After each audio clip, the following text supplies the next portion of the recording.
Moo and good evening, everybody. Welcome to the Pinktron. I am Brent Robinson. I'm joined today by Steve Pritchard. Steve, what are you drinking? I'm putting money into the pockets of Nate Home by drinking a Brewdog. I'm on the Elvis Juice, which is their grapefruit infused IPA, keeping up the recent theme of fruit juice infused alcohol. I'm just regressing to childhood slowly, I feel. A bit of That that childhood. is that their so they make non-alcoholic versions of all of those. Is that their full alc? Yeah, Yeah. yeah, I have views on non-alcoholic drinks. Most of them don't taste that nice. Is this the main view I have? I Mhm. think we discussed previously that non-alcoholic Guinness is actually pretty drinkable and tastes I've quite been good. looking for it. I have not found it. I actually didn't hate the non-alcoholic Brewdog Elvis. I'd have to give it a go. The worst one is I tried the non-alcoholic Thatcher's cider, and that was actually like drinking cat's urine. So, yeah, wouldn't recommend. What's an Elvis? That's what he's got, right? Oh, Yeah. there we go. All Holding right, this up for the Elvis. benefit got of it. Like everyone a watching the audio. grapefruit So, IPA. Yeah. okay, but it's not as grapefruity as like a Radler. No. Okay, It's literally like I don't know if you do sort of cordial infused, not even as strong as when you get like cordial infused drinks. So all right. I can see Steph's joined. I drink a lot of Pesh when I go out to Europe, and they like literally put a bit of syrup in a lager, and that's I would say not as strong the as that. the amount of grapefruit is like the amount of grapefruit that you would get in a sparkling water, except it's in a beer. That makes sense. All right, and that is Sean Fogenberg. Sean, what are you drinking? Got got a whole bunch of things because yeah. So I've got a Negroni, and then when I'm done with that, I've got a Stone Hazy IPA, water, sparkling water. I'm still recovering from race one 4 hours later. Good, good. And we also have Amen with to us. that. All right, that is Steph Etchen. Steph, what are you drinking? Not actually. I decided to late join because it's now 10 past midnight here. So Drinking anything that keeps his head off the pillow. Thanks for joining. Good stuff. And we also have John Keenan. John, what are you drinking? Well, I got a chocolate milk, but I think the really thing that all the listeners want to hear is the latest mushroom-based beverage. This one is called Hio, which I can only assume is based on Ed McMahon's trademark, Hio with Johnny Carson. But this has like it's peach mango, but then it's got ashwagandha extract, cordyceps mushroom extract. Cordyceps. That's the guns from The Cordyceps. Last of Us. Yeah, Is it? yeah. All right. 100%. I haven't cracked it open yet, but maybe in the middle of the podcast, we'll see how that goes. Where do you? I'm gonna have to say kudos to the Last of Us reference a couple of pods ago. I genuinely laughed out loud listening to that. So yeah, long live this Uh, observation. John, do you just like have a grocery store that has a faux mushroom section? My wife bought like 12 of these in three different flavors and I think she tried them and was like, "Oh, those are pretty bad," and stuffed them in the closet and then found out, "Oh, you've got a gig going with mushroom stuff here. There's this old stuff left. I don't even know if this is still it's still good." But yeah, oh, and Lion's made mushrooms. Yeah. We'll have two more flavors to go on future shows. So that's something to look forward to. There's some mushroom producer in the States that's coining it in at the moment. We gotta get a sponsorship on this right now. If you produce mushroom based beverages, you gotta send the Pigtron a Facebook message, and we gotta Yeah. we gotta get Yeah. you in here because I guarantee you we are the number one mushroom based beverage online biking podcast in the world. And all of Apple Podcasts. Yeah. All right, I have a Corona Sunbrew, which is a zero alc beer, and it's fine. I will lie, it's not the best zero alc beer I've ever had. Steve, your opinion about zero alcoholic beverages is not entirely wrong, but I've had some better ones. You got a lime in there? I don't have time for Would that. would probably help a lot It with would help. It Mm. would yeah. help. Even a little lime juice in it would probably help, like a Yeah. cordial. What we've decided is that limes have flavor at that Mhm. point, but Oh dear. It's true. It's true. And thinking of things that are flavor, something that's spiciest flavor, and a spicy race this week was race one of HSRL. Jesus. Beautiful. Oh Yeah. dear. I feel like Brent and I are feeding off each other with these ridiculously bad links to each other. Like we found Just a mutual so love. greasy. We gotta get it every week. We gotta get it every week. All right, Sean, John, Steph, you guys raced H1, 3 laps of the loop. The loop. How did it go? Let's go. Who are we gonna go with first? We go with Sean first. Sean, what was your experience like? Yeah, I think for all of us, the first lap went great. And then it gets a little worse as it goes. Very civilized that first lap Oh, well, I mean, until you get until to you got to the climb. I was But gonna say like Yeah. the first lap, like all the way to the lap, or the first lap till you got to the climb. yeah, it was pretty mellow till you got to the climb, Oh, I feel like. I think we averaged under 3 watts a kilo until the sprint in the seas. Like it was properly easy. Mhm. Yeah, it was a calm start. And then yeah, like full gas sprint, but then the group that separated off the front fully let off the gas, and everybody like I think we probably got to the climb with 15 or 20 riders. Yeah, something like that. Quickly whittled down from there. But yeah, so the course is it's one of the new ones from Zwift Games a couple of months ago. And I There feel like they only did 2 laps of they it. did. Yeah. I 2 laps would have been perfect. Yeah. Yeah. Yeah. That third lap really was the separator. I actually ended up so third lap, and this was actually, so we talked about last week, we were all really surprised that the A's and B's didn't come through the C group. Turns out, like, I don't think anybody could see the other groups last week. Oh, right. Yeah. Yeah, This there were week- no A's and B's in the race I did on Sunday. This week, the catches happened, like the A's caught the C's pretty quickly. Mhm. Fast A's were on us, I think, by the end of the first lap. Yeah, Yeah. just behind the first lap there. Well, Yeah, I the mean, I imagine they're B's going to make up most of that time on the climb. So, like rapid C's are doing that climb getting close to 2 minutes 30, I guess. Oh, I did Yeah. first climb was 2:12 for me. Yeah. But the A's were doing 1:40 something. So like they were gaining almost a minute on the rest, like the main C pack, just on that one climb. And I was What- talking with Paul Evans, I think, is that his name, on Discord. Peggy? And he said they were hammering it out of the gate on the A's. Oh, Just okay. full gas Yeah, the whole first lap. Yeah, it felt like that on Discord. You couldn't see him like they were putting a effort indeed. And I think we got.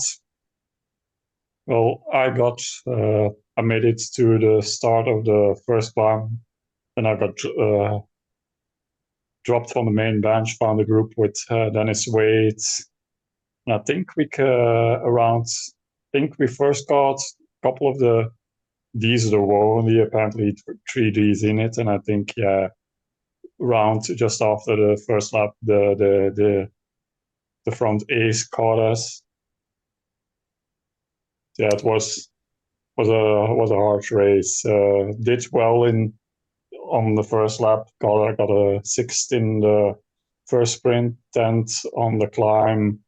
But then, yeah, I think at the start of the beginning of the first lap, I was within a group when the A's passed us, and I think in the rollers it was 6 seconds away from the main bunch, but then it went backhill back for me to find my own tempo, and just rode at my own tempo, pulled out a sprint and kicked at the last sprint, got another 6 FTS, and that would, for me, I finished I think 9 minutes down on the first C's.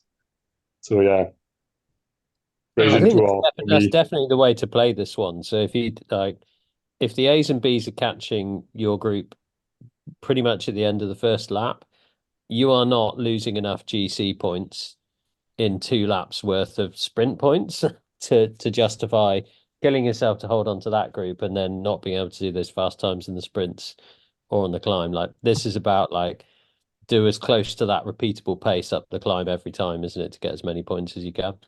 So Yeah, I think the that- third lap actually was where, at least in that front group, where a lot of the separations happened. Like when, and it for me, it was the bees, like a group of bees came through that group, and I just like it was right after the sprint, and I didn't have it anymore to push to catch on. So I was doing that pain dangle where you're, 50 meters behind and thinking like, oh, maybe I can catch up. Maybe I'll grab on through the S's while they're doing, they're just drafting off of a group. And then there's the group, John's group behind that's all drafting each other. I ended up just going Sandwiching. Yeah. I think, John, you guys caught me right at the base of the third climb. Right at the base of the third climb, yeah. So I think you were leading us into that, right into the start banner, and then, yeah, I think you were probably first over the line on that third climb. I was, but I looked at the times, and you actually ended up getting the second fastest time on that one. Oh, And okay. beat me up that. I was That like, felt good. I was trying to judge it based on like, well, I had maybe a second or two Yes. on you guys when we hit the start. So I was like, I gotta sprint to the line but nope, you To at got me least by be a in the front. second Oh, on that wow. climb. So I'm surprised. yeah. Yeah, and that really stretched out that little. I mean, there were only 5 or 6 of us, maybe 6, and then we were stretched out by then. I think we had one other rider with Sean and I going down the backside to the finish, who tried some nonsense on that little rolly stuff at the top to, try to break away and maybe hold it, but he Yeah, didn't. that's actually so interesting tactical discussion. There is on the descent from the final climb, you're going down the backside of the hilly KOM, and just before the turnoff, there is that one, let's say 10, 15, maybe 20-second uphill kick. Mhm. And honestly, if he didn't do it, I was going to do it anyway. But there is a chance there to try and break the group. Somebody else let it out, and so I got on his wheel and then kept sprinting through. And that was one of those things where I was like, it probably would have been good to not be on, or to be on Discord. I wasn't. I know John was. Mhm. John's the one who chased me back. It was like,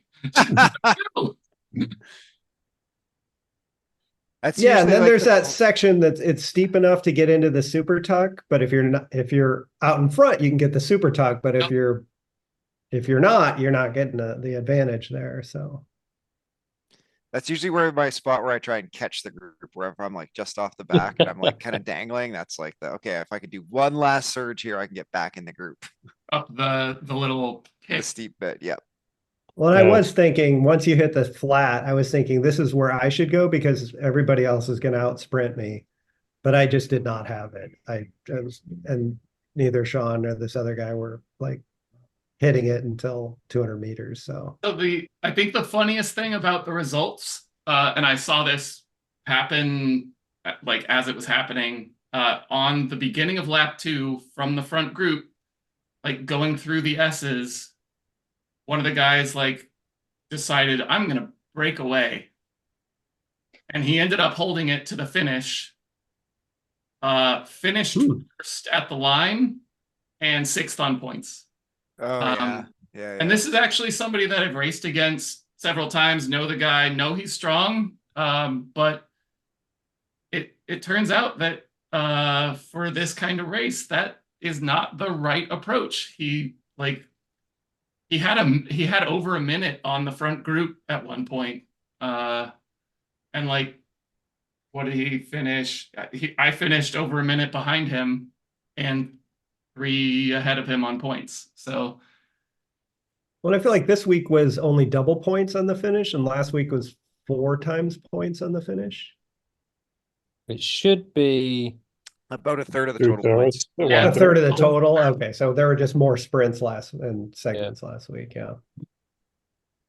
Yeah, it was fun to see. I think at the start of when I started my final drag of the Helicarrier, you and Sean came back down right as I started the sprint. But yeah, it helps. I think I finished in game. There were like 2 guys behind me. I think I finished 15th out of 17 on Swiss Power. Time wise, but I finished with points because I did those good sprints. I finished, I think, 12th. So I bumped up a couple of points. Only, I think, 5 points out of the behind Dennis Wade.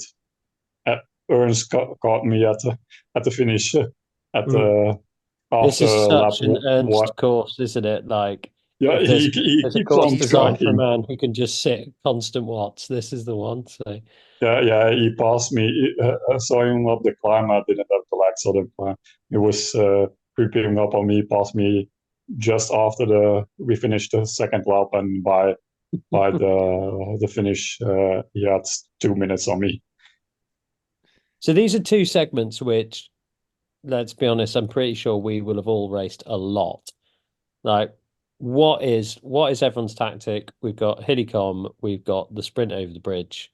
What are your tactics on the sprint on those segments, guys? So I think the sprint on the bridge, assuming that you've got a good sprint, but even if you don't have a great sprint, people wait too long to start. And so getting toward the back of your group, but not off the back.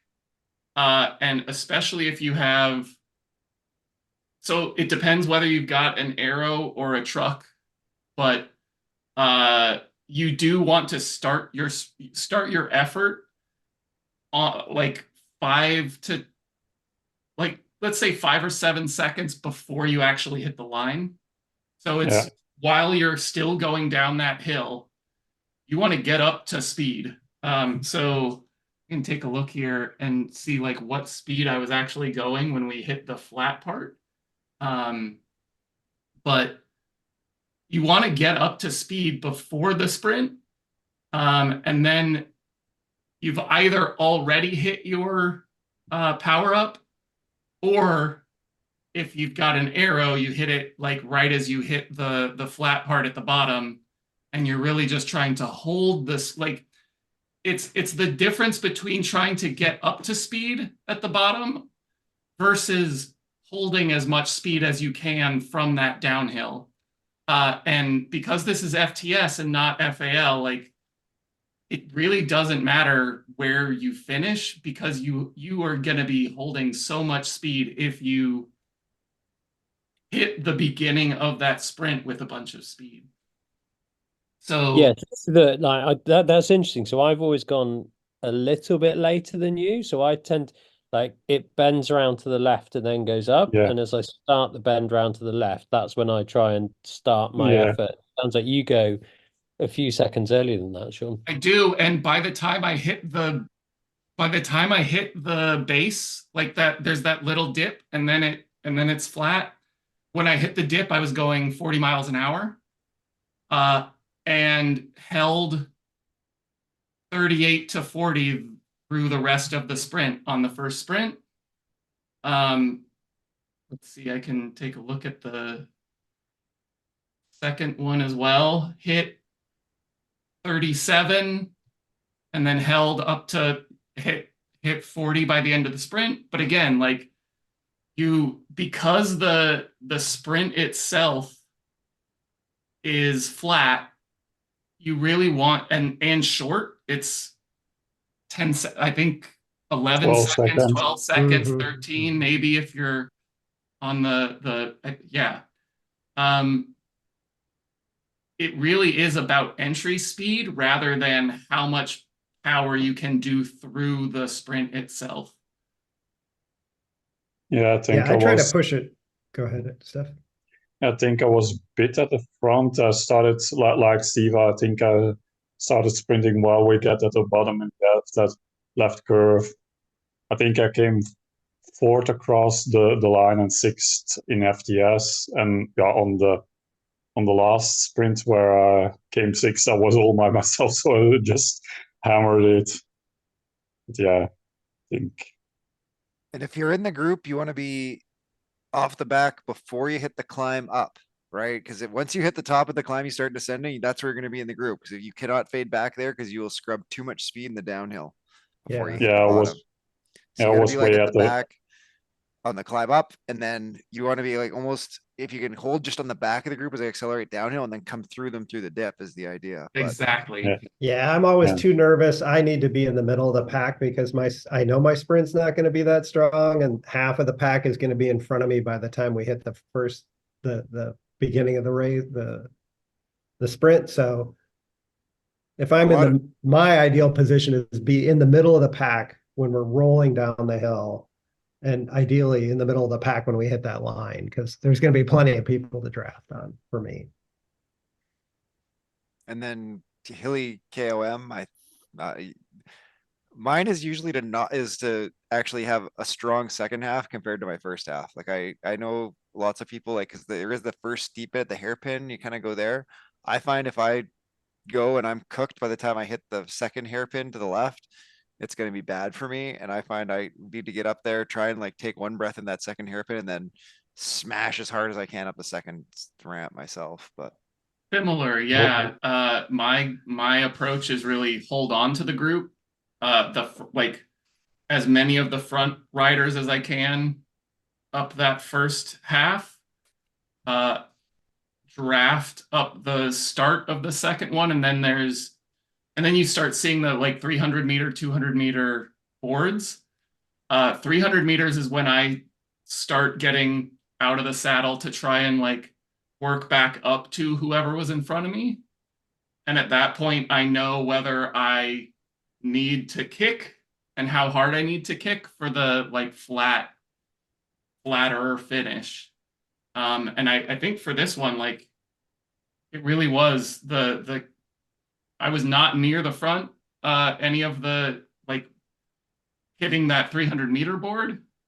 I was behind a group of riders. Like I think that John had passed me on that third climb by the time we hit 300. Yeah, And then you swept by me. push, and then see how much I need to keep pushing for the end is my approach. It's interesting, yeah. So I like James Bailey would always like want to tempo this climb, and I could usually like when I was riding well, riding more often, a bit lighter. My tactic was go really hard from the first hairpin to the second hairpin, and then try and hold 4 watts a kilo to the finish. And like that was above threshold, but it's like it was just a value I knew. Like I'm going to go really hard to that point, and I'm going to hold this value, and then if I felt like similar to you in that last 200, 100, that would be where like, right, what can I give now? Because I know I'm going to very quickly have a chance to just suck in oxygen and not have to do any more work at this point.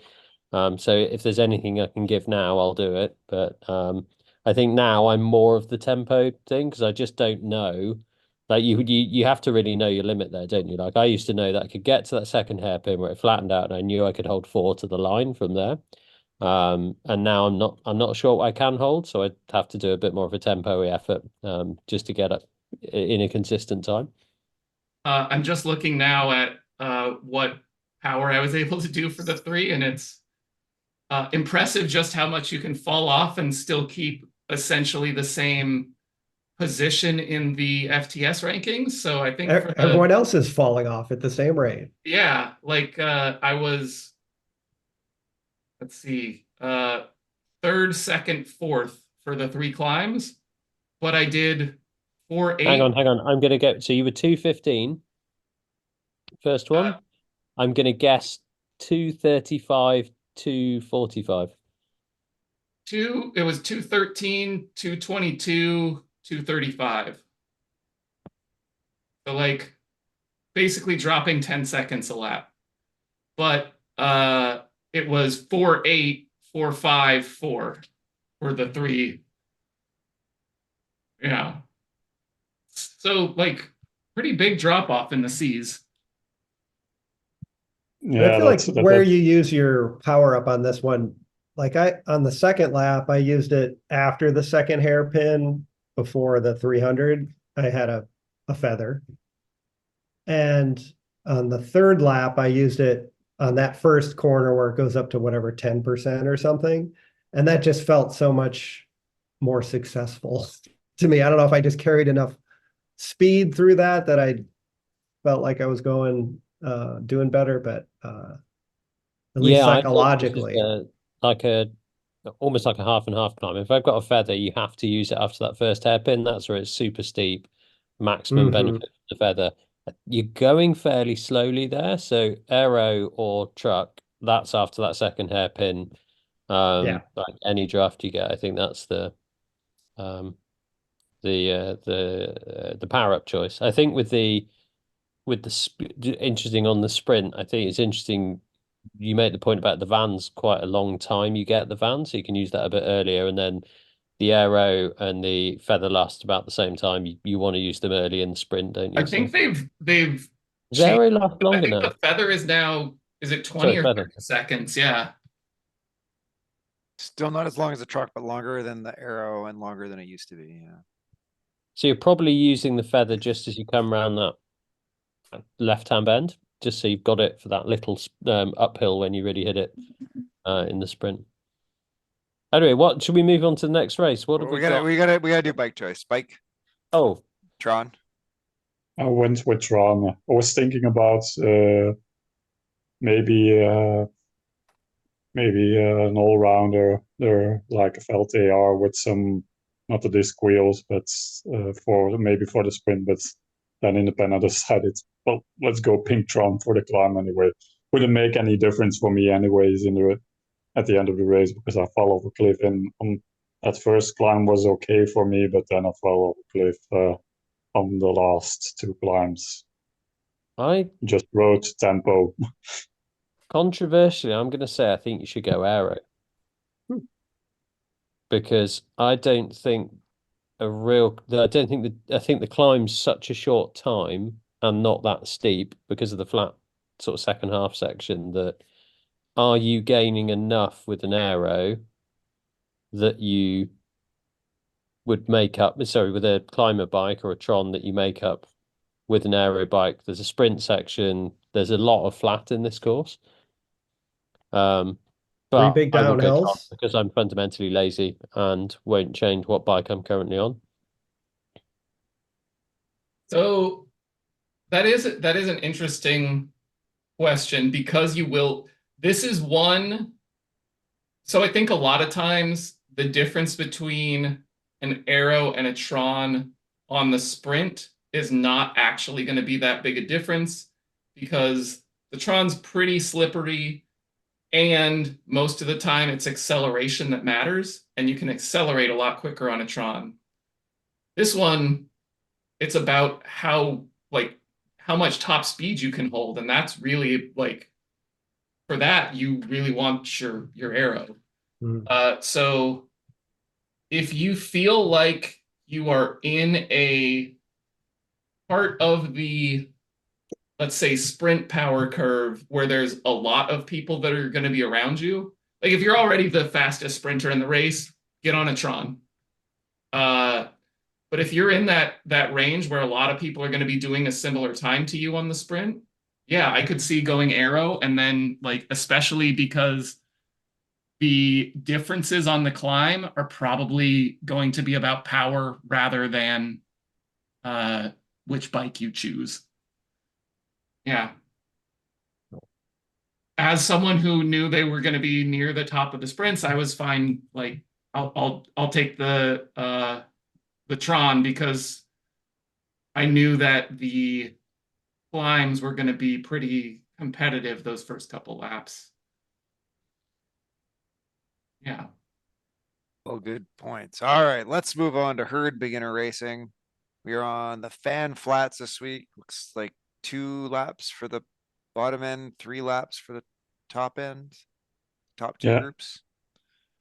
So if you're new to Zwift, herd beginner racing is a scratch race where we have D divided into 3 subcategories. Although stay tuned to the end of this segment. Remind me to talk about the change coming. We have news. But yeah, and it's on the fan flats. So the fan flats is flat, flat, flat. There's a big long lead in though. So even though the lap is only about 5 kilometers, those 2 laps results in a 14.5 kilometer course for the E's and a 19.5 kilometer course for the C's and D's. Yeah, it's almost a full 5K lead in. Just rolling all the way up to that first sprint. Yep. And yeah, so the finish line is at the Monument Ave finish, just as you come past that little U-turn in the cobbles there. Which is basically your sign to go for the finish on lap 2 or 3. Shout out to Good. Nathan. What a great post he puts together for this every week. It's super informative, like how to get on Zwift Power, like draft, don't worry about the sprints, get in the pen early, have fun. Here's what the route is. He plugs us, which I'm always a big fan of. Ask questions if you got them. Like it's super Suggestion important. about bike. Yeah. Yeah. It's a Brilliant. full What a primer great on post. beginning racing. It really is. Yeah. Yeah,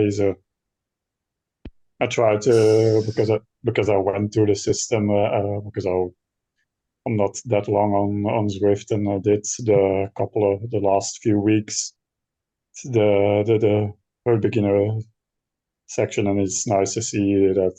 Yeah, I've talked to Nathan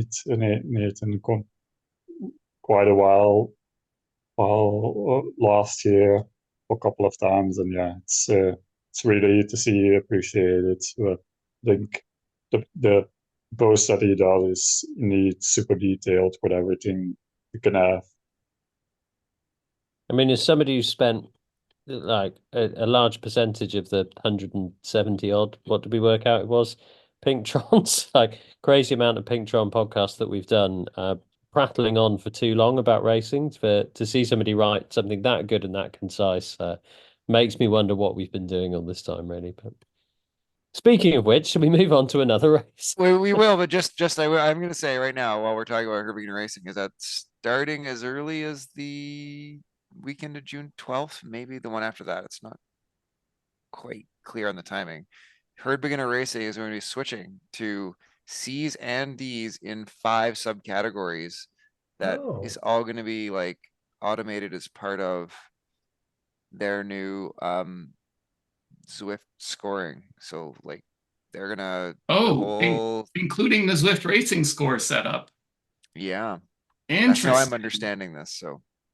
So this is all gonna I guess they're gonna be starting to test this, and HBR is going to be one of the test racing series for this. So look to that to change as early as next week potentially. Is Oh, what? Is that all C's or lower C's or? Well, I think it's gonna. So again, they're switching the scoring, so it'll be some C's depending if they're in the bottom 5 categories on the Zwift scoring system. So if you're a super sprinty C who wins a bunch of C races, you probably might not get in because you're winning too many races. Your score is going to be too high. But if the you're Zwift scoring system, not the Zwift racing app. Yeah, I was about to ask that. It's not the Velo point score that Ladder uses properly. That will probably give you a pretty good estimate of whether you're in those lower categories. Yes. I would guess. Yep. At least that's how I'm understanding that this is what this is telling me. So Nate, it's exciting. He did say in the herd racing team I could talk about it on Pinktron, but if I've messed it up and I misunderstood, he'll let me know. But I think it is cool. I'm a high bronze in the Velo ranking, so should be on probably included in that, and a low C in watts per kilo, so or mid C, whatever. But it's nice to see. Yeah, it's good. I mean, number one, I'm glad Zwift is still doing Zwift scoring didn't die because I thought they'd got rid of the guy who was supposed to do it. So glad it's not dead, and I'm glad they're gonna test it and use it, and I'm glad that the herd's gonna be one of the groups that gets to test it. So it's all cool. Yeah, I'm more used to like the velo score because I do wait Ladder. thing as my priority on ladder as a captain, and then do the occasional normal C category race from time to time, but more in that scoring world, and it makes a bit more sense. Seems more logical because sometimes you see C's that are, for whatever reason, still silver or whatever, and vice versa. So it's all about how you do in races. That brings us to Climber's Gambit. Who would like to play the role of Chris Greenland this week? Sure. So this week Sorry, I've just seen what it is.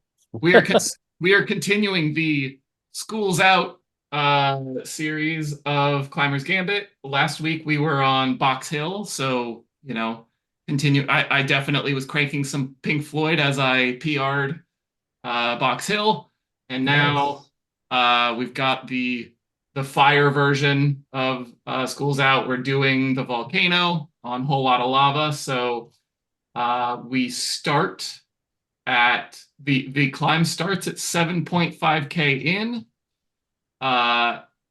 The finish is at 12K, so you definitely have time to get your warm-up in on course if you didn't want to do it ahead of time. But the climb itself is 3.8K at 3.2%. We've all done this climb quite a bit. It's definitely one that Is this TT bike?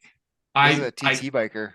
I think it is. Yeah. So I was just about to check what the some of the times look like and what those speeds are, because While you do that, I'll put a little plug in for racers who don't know if they want to race and then at the last minute are not quite kitted up yet. Because this is one where I just signed on with maybe a minute to go last week, did not have any bike shorts on, hadn't found my shoes, there was no water bottle.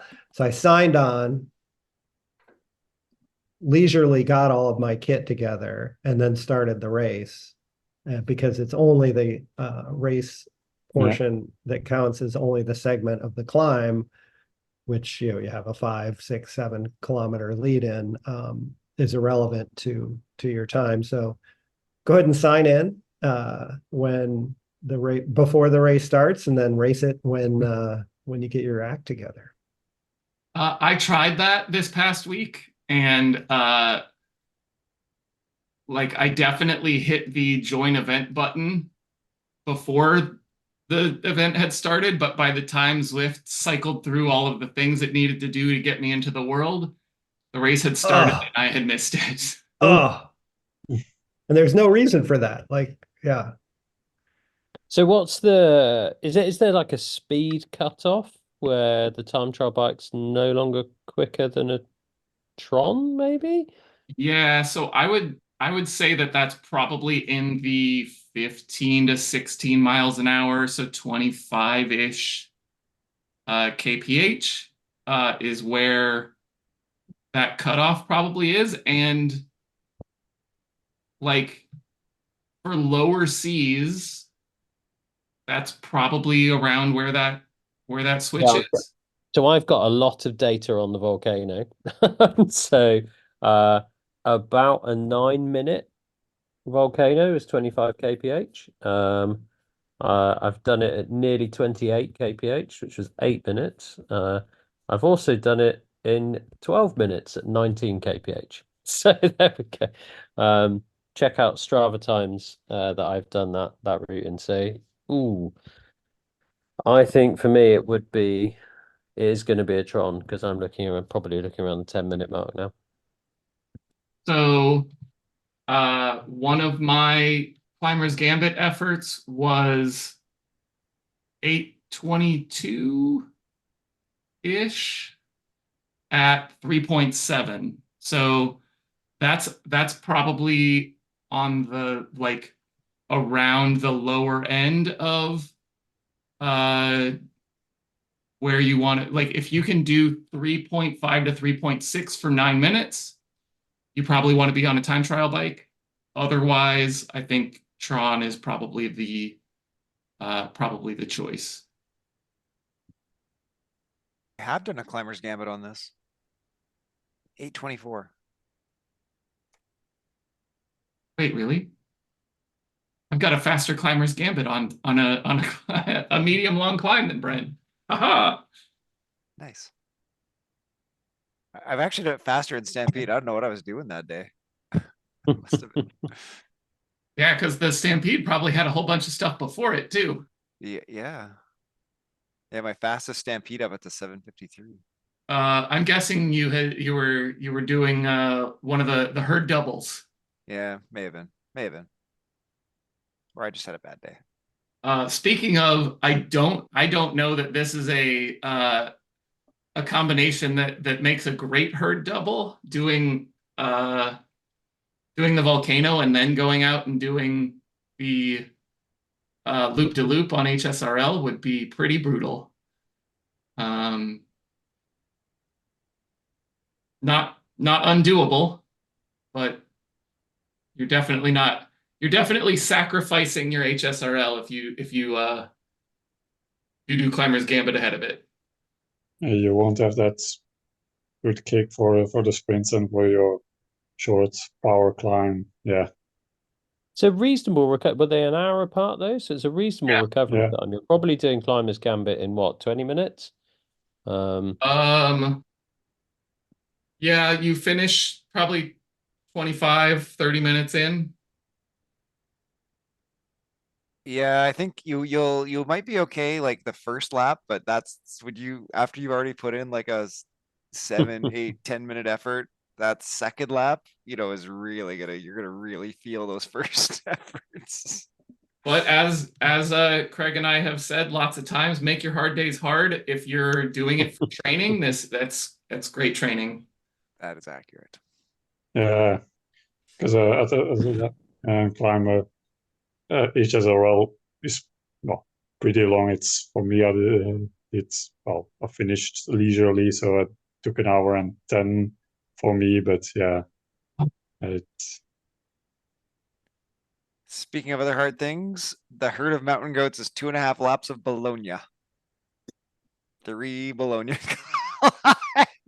I won't even describe. Sean just what made the happened. symbol for that's really easy if you're not doing a shot at the like Bologna's only hard if you do a shot at the top of every lap. Let's be Yeah. honest, right?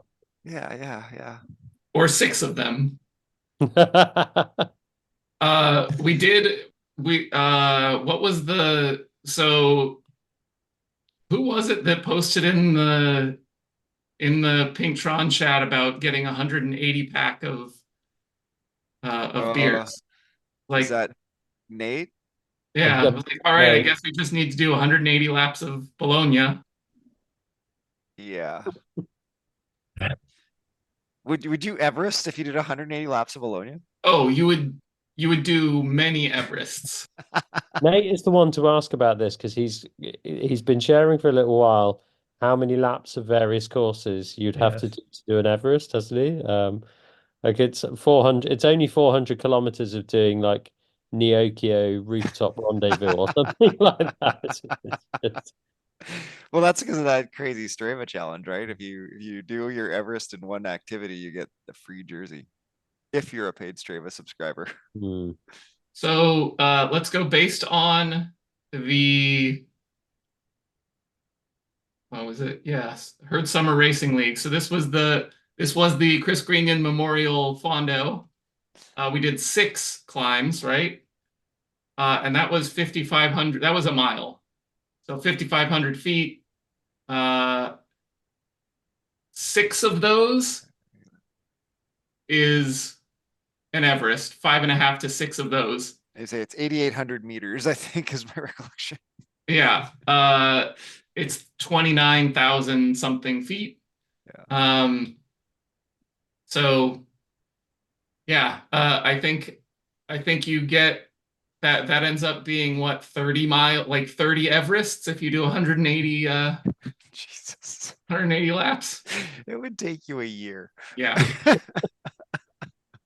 Is this a And a bike lot of change therapy. race if you're doing it? Yeah. That no, I mean I don't think we get the numbers to actually entertain us, but this to me feels like it could be a bike change. You're probably going to be alone. You might as well take 10 extra Yep. seconds to change your bike. Do the 2 laps for the last climb, change bike. Well, the time trial bike on the way down would certainly give you. That's Oh, just it. I did terrible math. It's actually only 5 Everests if you do 180 laps. Still, that's Nothing. I didn't even make a half. All right. Silliness. That brings us to Stampede. We are doing 3 laps of Sleepless City for 29 kilometers. Sleepless City is all the flat stuff in Neokio. It's flat. It's really flat. I think there's 100 meters climbing over 29 kilometers. Yeah. So, yeah, fine. This is the longest one. This is the It's an 29, interesting distance, that, isn't it? What, 30 Ks? 29. So In yeah, our prime time Not shootout, 30. it's 29. it's yeah, it's an interesting distance. Like it's not like it's an out. Yeah, it's an interesting power to pick this, isn't it? Like all of them have been really like it's not Yeah, it's not almost true necessarily threshold, but threshold. not quite. Hmm. Like, it's a little harder than FTP test, or not Yeah. as hard as an FTP test, but not quite threshold. It only has 1 segment in it, ironically enough, so. Hmm. You won't get much extra XP out of doing it on your TT bike. Brent, did you end up doing the fan flats this past weekend? I was away. Yeah, I didn't get it in either. I was felt bad. little upset about it because that short, was that the 3K? That was the 3K. Yeah. Would have been. And apparently it broke all the results on WTRL. We're still waiting to fix that. Sorry, everybody. As does the TT results from Thursday, apparently. Oh, the TTT results. Oh, Yeah. are the results from Tuesday up? I haven't even looked. We'll talk about that later. But yeah, this route is remarkably flat. Like, there is nothing to it. There's a little rise, I guess, up to Castle Park, a little bit. That's about it. So figure out what you can do for 29K. Should be 40-ish minutes for the bees, I think. Maybe a little less than that. You'll be closer to 50, I think. We will go purchase another. So, yeah. All right, that brings us to Bulls. No, do we have Bullseye? Is Bullseye on hiatus? I think Bullseye might be on hiatus. There was a message about that. I think Bullseye might be on a pause. Yeah, I couldn't see anything in the spreadsheet. Not that that's a single point of truth, but I think it is on a pause, isn't it? Well, and there was some messages about it too, so. I think Bullseye's on pause. And that's the week in herd racing. Which brings us to Round the Horn. Where should we start? We had a couple different Round the Horns. New roads. That's new roads. All right, let's start with new roads. The grade, is it out or it's just still preview? It's definitely previewed, but I do think that probably by the time we get together next week, I wouldn't be surprised if it's out. They said June 11th debut, so There I you think go. that's Wednesday or something, right? Tuesday. So yeah, I'm just I've literally, as we're doing this, I'm watching Nate Guerra's preview of the grade. So it's not a consistent grade, eh? It gets steeper. Yeah, so I do think that So I think there's going to be some interesting things to keep in mind about how to ride this if you're trying for the best power that you can do. Because I think a lot of people are going to go out too hard. You hit that, so you go into that little Ciudad de la Cumbre, like the little town at the with the little like onion roofs on the coast there, and then there like it really is Then just you hit a wall. straight up a wall essentially. Yeah. And the first half it's like 8 or 9, maybe even 10%. It starts as low as 6, but then it quickly gets into 8 and 9. And then at 10, 600 meters into it. Yeah, but then there is a little flat part in the middle that I think a lot of people are going to have a hard time not backing off there, like catching your breath for a couple hundred meters before what is actually the hardest part of the climb, which is those switchbacks. It gets properly difficult, like 12, 13% up at the top. And so it's going to be hard not to, the pacing on this is not going to be straightforward, especially if it's going to be a race climb, because you can lose a lot of time in the final segment. No kidding. I Yeah. understood the flat or the straight part was going to be your FTP test, but it looks like It is it's not. Yeah. No, it's shorter than, well, I mean, maybe it is if you're new, but At 5.0, Nate Guerra did it. Or no, he's even over 5.0. Yeah. He's at So about 400 watts, or that is for him. He did it in like 5 minutes, less than 5 minutes. oh wait, to get to the flat part? Yeah. Yeah, Hmm. no, I think his total time ended up being in the like 11 to 12 minute range. Hmm. That's the thing that I really am kind of want to talk about here is so the as an estimate of your FTP, this is definitely too short to get a good estimate. For most people, it's still going to be under 20 minutes. 20 minutes, I think, is also too short to get a good estimate. The question is, so if they are simply using your time on its own without any adjustment based on what they think your type of rider is, like essentially the more short-term power you are able to do. So if you can do just a crazy 3 to 5 minutes, which they have a lot of data on, it's going to bias your FTP up. And I guess whether that affects things enough that it's going to be a problem for most people it's not. If you're at the extremes, I think it can. Personally, I know that my estimate from this climb is going to be something that I probably couldn't do for more than 30 minutes. Like, based on if you just took 95%.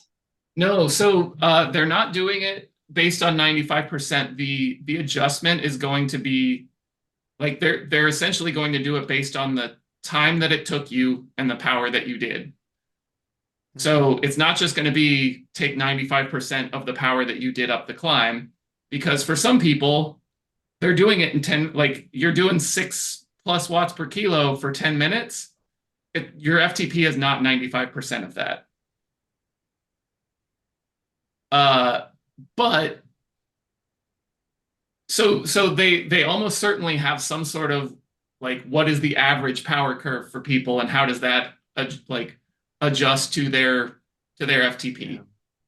But there's variation in the types of riders. You know, there's a lot of people who, you know, Ernst is a diesel.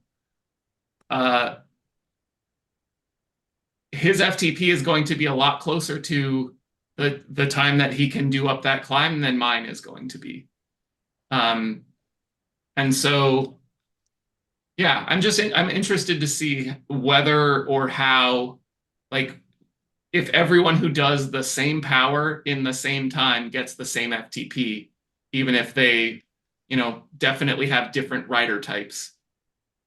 So what I hear you saying, Sean, when they're rolling out this new road called the Gray, and you do this FTP test, they're also going to now be calculating your FTP differently than they have for the last X years in Zwift. Absolutely. Where historically it's been 95% of the average of your highest 320-minute segments at any point in time in your history. Well, 90-day history, maybe. So even actually, it's just like in game, it's been your best 20 minutes, right? So if you do a really good 20 minutes, you get the thing at the end of your ride that says, congratulations, your FTP has gone up. But doesn't that just drive up the average 3 and then the 95%? No, it's just the actual raw number. Well, it calls your FTP 95% of your best 20, but it's just whatever that, it's just a single best 20. Exactly. Okay. But then there are also the ZFTP that's based on your power curve.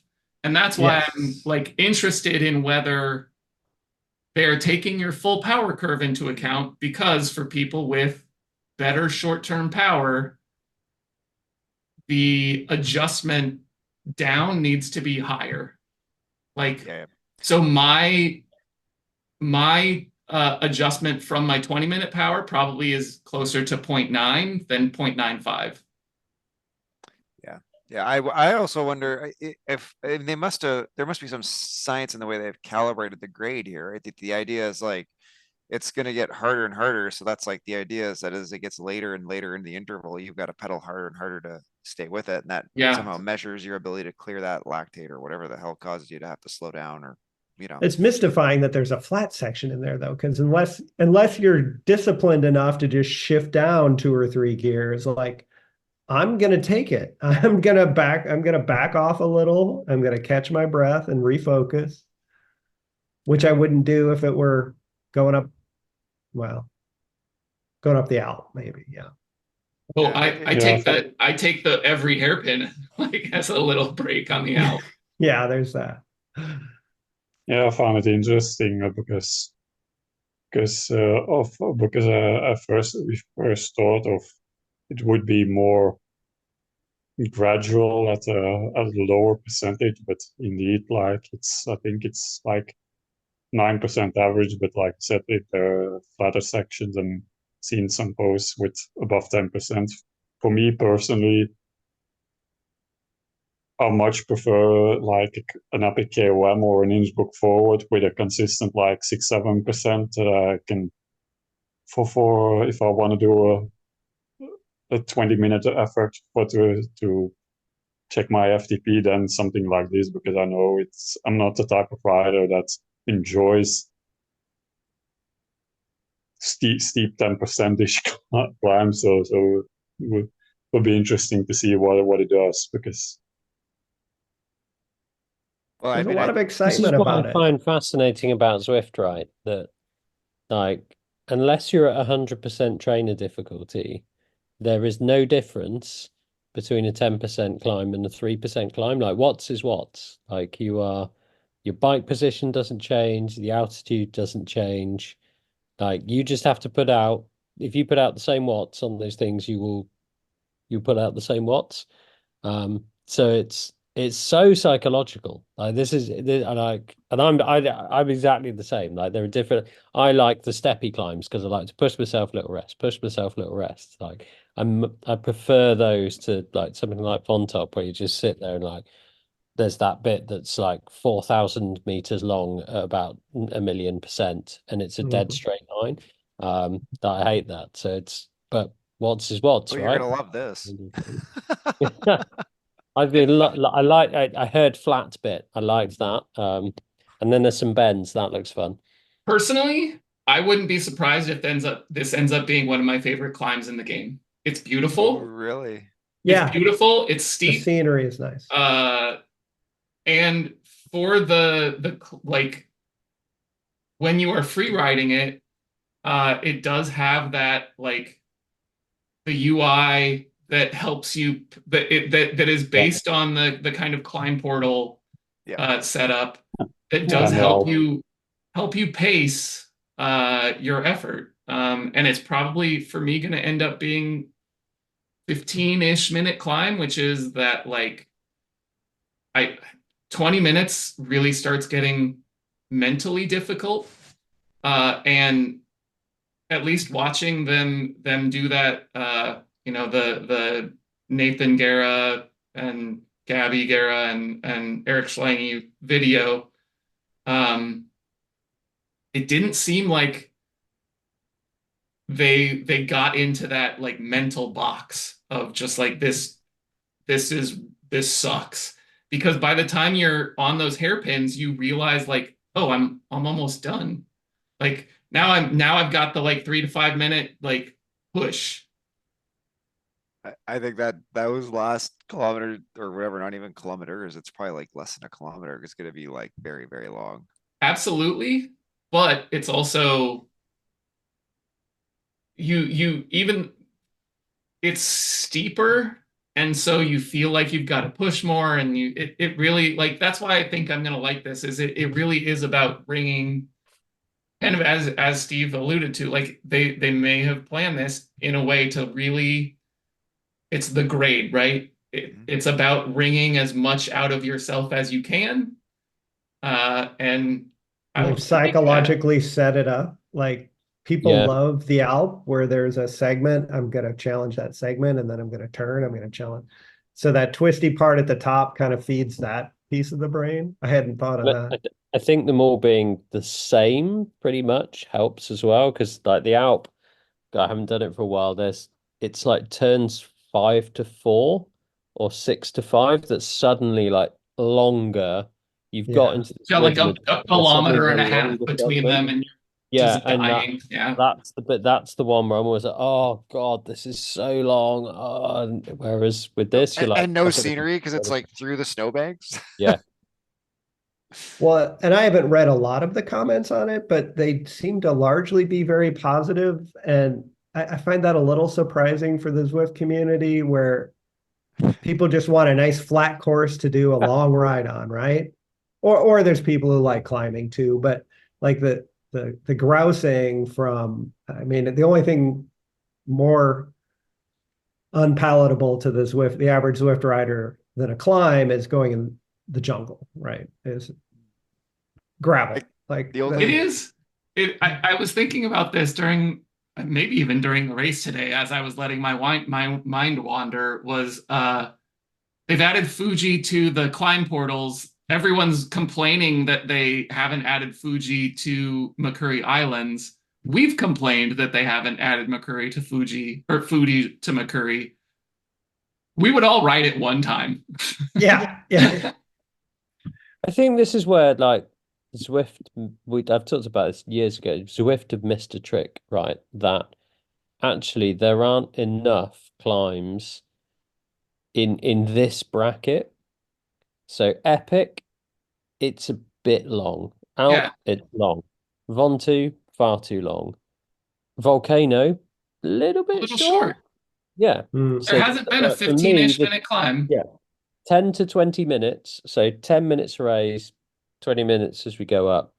That's the sweet spot of, I think you hit it, Sean, of like you're not getting into that dark, depressing place on the climb. What's your time on Leith and Keith? Those must be 15 minutes. Yeah. I think they're a bit quicker than that. Well, Because I think Fox and Fox are around 10 minutes as well, aren't they? They feel like they're a they're little similar. under, and yeah, I mean, they're definitely in that time frame, but there's something about the Surrey Hill climbs that just like I find them a bit boring. That's fair. I'm an 11 on Keith. Is Keith the one though where you climb the hill to get to the start of the climb of the hill? Like Oh yeah. I think that one, they so. should just move the start of that down to the bottom. And then you have a 20-minute climb. Yeah, poof, it's a 20-minute climb. Right. Or about something like that. Anyway, yeah, you're right though. There is not very many of them. So the big question we need to ask really is, what's the first stupid herd event we're going to do on this? And I guess the follow-up question is, how many Climber's times? Gambit. I think Climber's Gambit has got to be. Yeah, I don't know where the segment's going to be, but yeah. So 629 TBD new climb almost certainly is going to be one of the routes up this. I don't think it's quite stupid enough.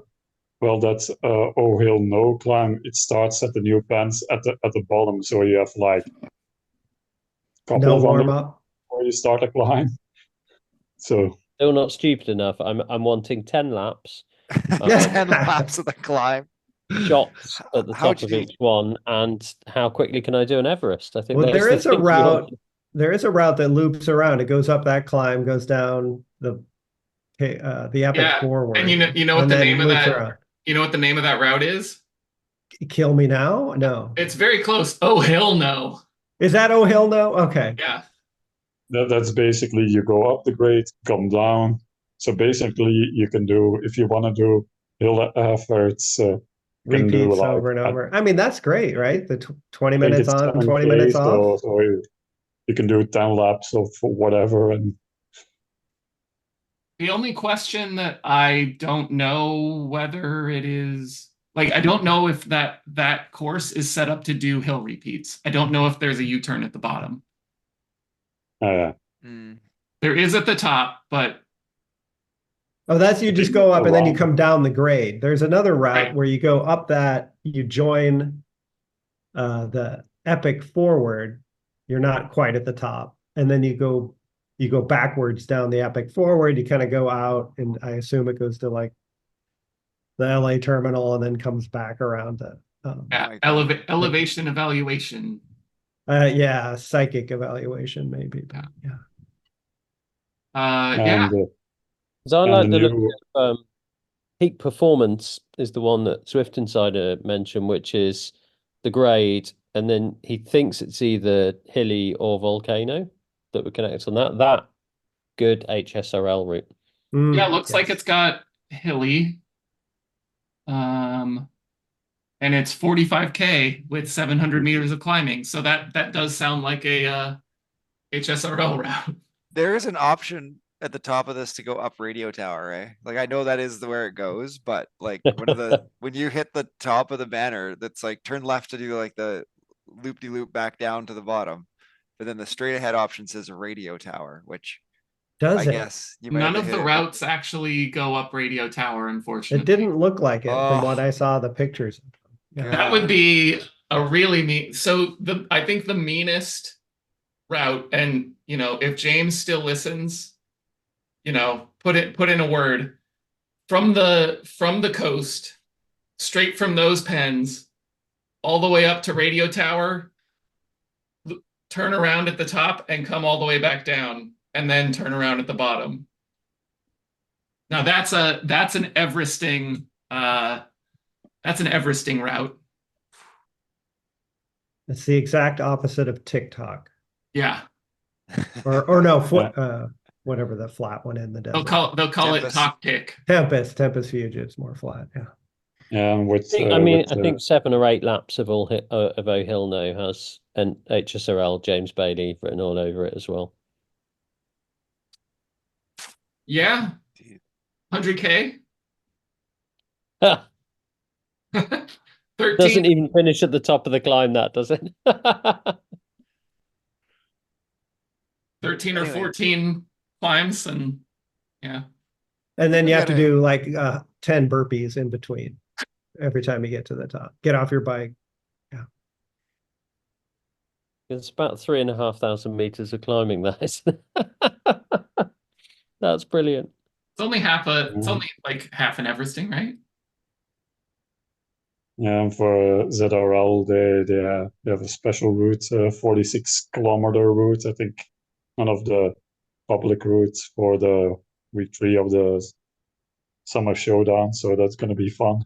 Yeah, so I guess let's talk about the Herd Summer Showdown stuff. Like one, they do have that new so they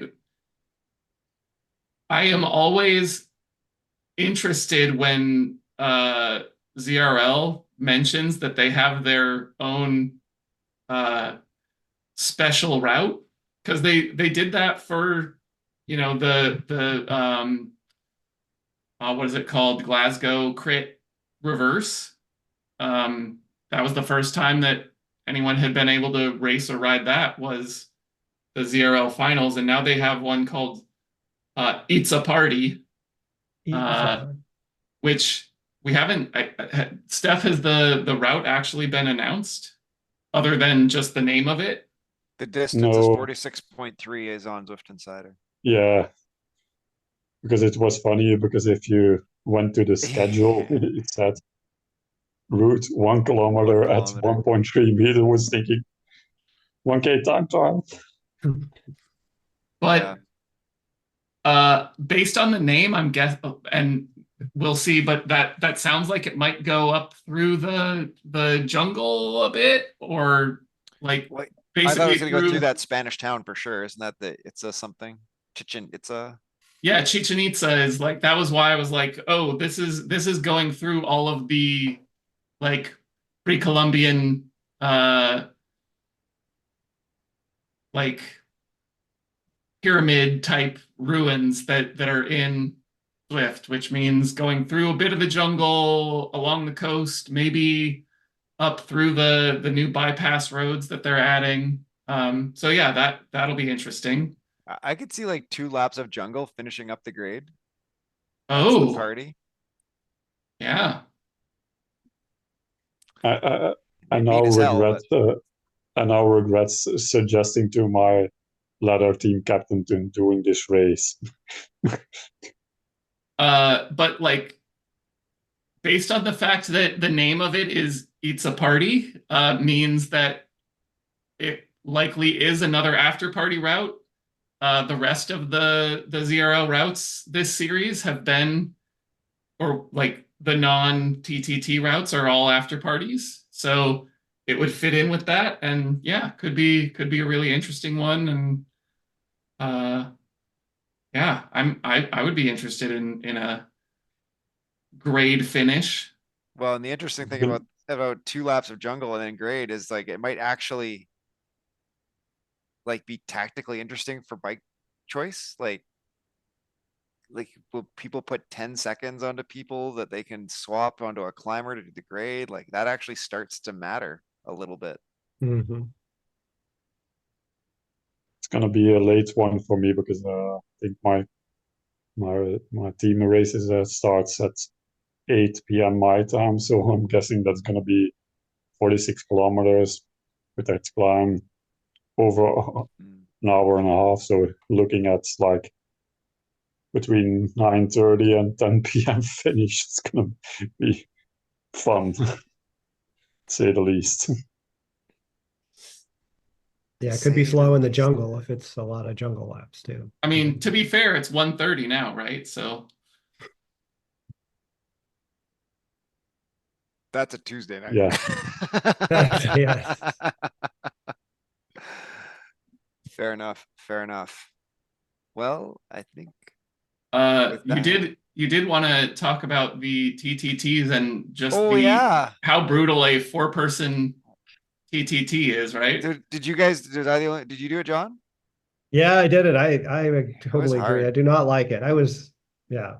We burned we made 4 guys till just across Shisa, but not much past Shisa. And there is not much time from the Shisa descent till you get to the starting of the climbing in that stupid tunnel cave thing. I got dropped before Shisa, even going up the climb to Shisa is where I lost my 3. Yeah, we held together through there, although like I don't know. I mean, I know both the a couple of the guys I rode with said they thought they came out hot because they were on their like 6-man TTT pace. And they Yeah. were like, right, you know, that So- I last didn't little bit, even like, factor climb. that in, that I'd be doing this a third more quick, that I would only have 3 minutes to recover instead of 5. Like, that's huge. I definitely think that a lot of people, when putting together plans, I think that most of the tools that are available to people are factoring in 6-person, 6-person pull plans. Yeah. Or And- 8 if you're used to, I think you can do 8 on Thursdays, can't Yeah.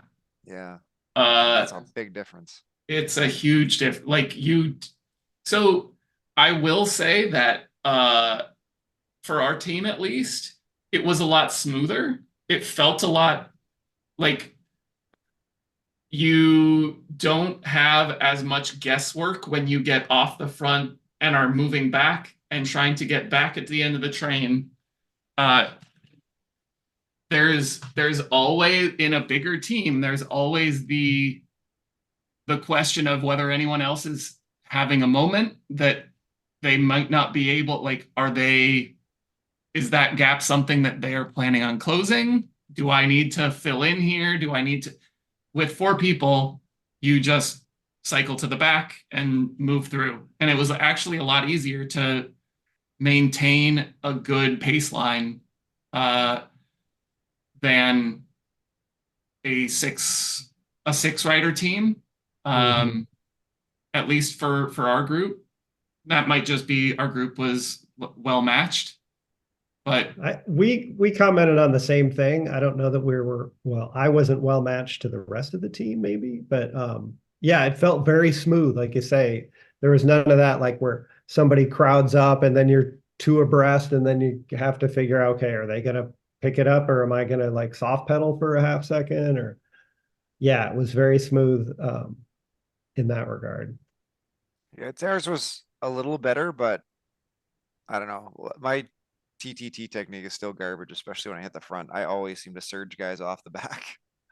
Like the guy who's catching always seems to like be like, "Oh God, what are you doing?" It's like Number 2 is, I find, the Hit my hardest speed. piece to concentrate on, to know, are they going to really power it out? Am I going to get gapped a little?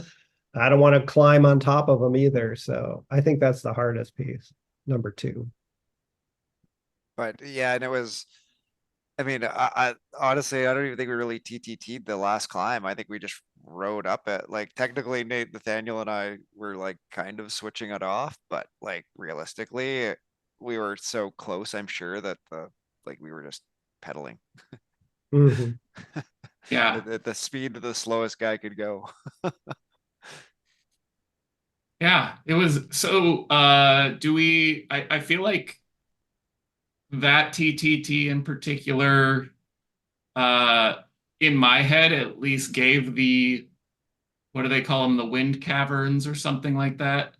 I'm gonna start calling them the pain cave. Oh, it's so evil. I hate it. I hate it so much. Every race I've done in there, I've just died. I mean, this one actually I didn't die too hard because I was like within my team. I was relatively strong. Like I wasn't having my greatest day, don't get me wrong, but like other guys were having worse days, so I was okay. But like anytime I've been in like a scratch race or anything that's like going for that finish line up in the castle park there, like it's just like, oh my God, it's still going. I'm out the back. So yeah, it's painful. But I mean, interesting route. Surf and turf, right? That's the Turf and surf. Turf and surf. So, you Yeah. know, an interesting route. Would be interesting as a race course too, a little bit dull for the first half, I suppose. It's flat and then slightly downhill, but you know, that back half would be hang on, hang on, hang on all the way to the end. So yeah, I mean, I guess they just had to go with 4 because they just got the teams are like they just aren't getting numbers. Honestly, I don't even think I remember the first half of the race. Like, I don't know, we did something in Neokio maybe. Like, Yeah, you're It right. was around dark when Neokio. it started. it was, yeah, once we got to the Shisa climb, that was like, that's the part, like from there to the end is what I remember. So there was just 15K of getting ready to do the hard part of the race. Yep. Yeah. Well, good. It was good fun. I don't know. ZRL's always good fun. I think we got killed. Like we were over like the group in front of us at the finish time was like, it was showing like 2 minutes or 150 plus on the thing, and the group behind passed us. So we were getting smoked. The next week is Libby Hill after party. I feel like that's one where you could actually have some team tactics if you could keep your team together, but that seems so hard to do. John, were you racing with the Hojacks? I was, yeah. I was the dead weight on their team. Well, you did well, and you got us by like 8 seconds. So yeah. Done. The other guys did. I was well back with other teams, watching other teams go by me. I will always say this because I've had plenty of ZRL TTTs. The longer that the slowest rider can hang on, Yeah.